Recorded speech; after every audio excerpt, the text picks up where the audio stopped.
What's up, everybody? Welcome back to Show Me Firearms. First, before we get into the video, guys, just wanted to apologize real fast about the wind. It is super windy today, gusts like 30 miles an hour or something, so hopefully that noise won't interfere too much with the audio. Now, with that out of the way, the reason for today's video, just wanted to give you guys an update on the status of the new range. If you saw my last video, you know that my range got pretty much torn up. Yeah, had some work done, and if you want to know the details, go back and watch that video. So anyway, my other range over there is not usable for quite a long time, so I am building a new range on a different part of the property to use as a backup range so I can still at least do some shooting in the meantime. So here's a look at what's been going on since you guys saw the new range last. All right, so here's what we got going on.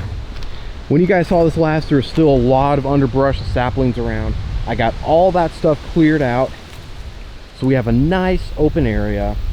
I even got all the stumps out right here where this big pile of dirt is. There was a decent sized stump there, one right there, a couple more over there.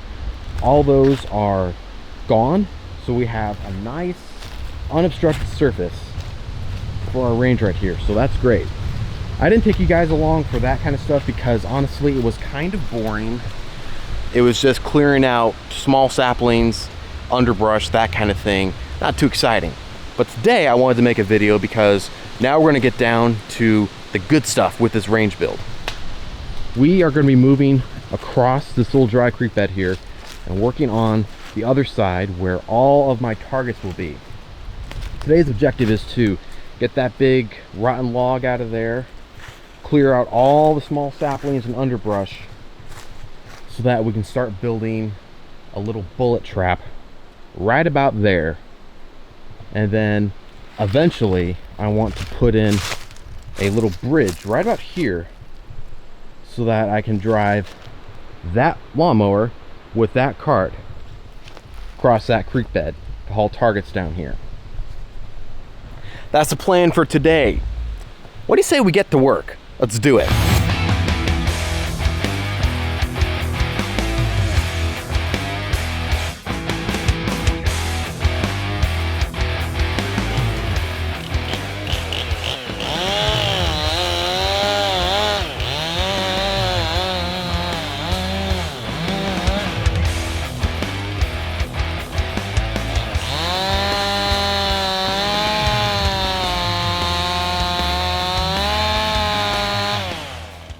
All right, guys, quick update on what we've been doing. So as you can see, we got about all that rotten log cut up. So what I was cutting on, that is the upper part of this dead tree trunk right here. It split off at the top long time ago. So all this is pretty much cut up. I may cut it up a little bit smaller just to make it easier to move, but at least it's mostly out of the way. And in case you guys were wondering, there's that creek here. In case you guys are into chainsaws like I am, my saw is a Steel 291. It's nothing fancy. It's not a pro saw. It's just a, I think they call it a farm and ranch saw. So it's got more plastic on it, things like that. But for what I need, it's a great little saw. I haven't had a problem with it. So if you guys are interested, there's that for you. So next thing I want to do is start clearing some of this underbrush out, some of those sticks and stuff. I don't want to clear too much out in this area because I want a lot of shade over here. Try to leave it as natural as possible. I just need to make room to get that lawnmower across and turn around over here. And I haven't decided yet if I want to take the rest of that tree out. It could be a good place to nail paper targets up to. Or maybe we can just do something fun to it. That may be for another video. So yeah, that's where we're at now. I think I'm gonna start over here, so let's get going.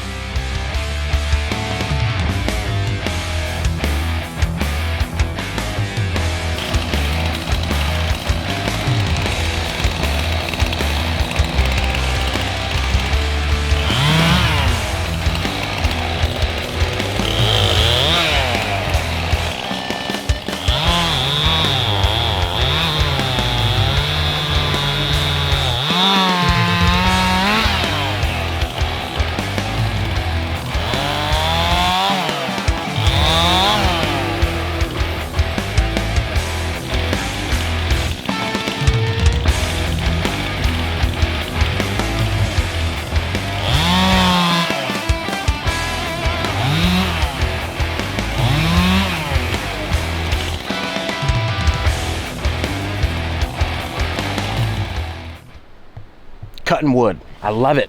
It's second only to shooting guns. We gotta have our priorities. Guns come first for all else, even chainsaws. Anyway, guys, here's where we're at right now. Give you guys a look here. So here's what I'm visualizing. It's a little easier to see now that some of this brush is cut down. We'll have a bridge right there where that old rotten log was. So I can get the mower right there across that dry creek bed. We'll have a trail coming up right here, over there on top of this hill and around that tree. Make a nice loop through where that brush pile is. And going back down and across. And then again, our targets will be right down there to the right of that dead tree.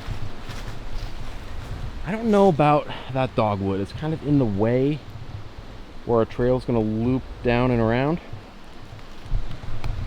I mean, it's Missouri's tree. You can't, it's almost criminal to cut down Missouri's tree in Missouri. Though I must confess I have cut down some in this process, but we just won't talk about that, all right? I think I'll leave it for now until I get the trail finished, making that loop around, and then we'll see what it's like trying to get past it. But for now, I'm gonna leave it. May have to cut it out later, but for now, it's staying. Anyway, guys, I think we'll leave it off here for today. That's about all the fun stuff that's gonna be happening, the chainsawing, that's the good part, right? And now it's just gonna be cleaning up the brush and getting it out of here, which is kind of boring for a video. Anyway, I just wanted to give you guys an update on where we're at, where we're going with the range, so you guys can kind of see what's going on. Anyway, yeah, we'll leave it off there for today. Hopefully we can be out here shooting again soon. I don't know, there's still the ammo shortage. I know I said I'm not gonna do any shooting because of that, but I haven't had a good range day since Independence Day. That's just too long. I'm going crazy not having had a good range day in so long. Maybe I could budget like 2 or 3 rounds of 9mm and 5.56 per video. We'll see. First, I got to get this range going though. That's the first step. And then once it's complete, we'll see where we're at with the ammo situation. Anyway, guys, glad you can make it today so you can kind of see where we're at. And until next time, show me them firearms.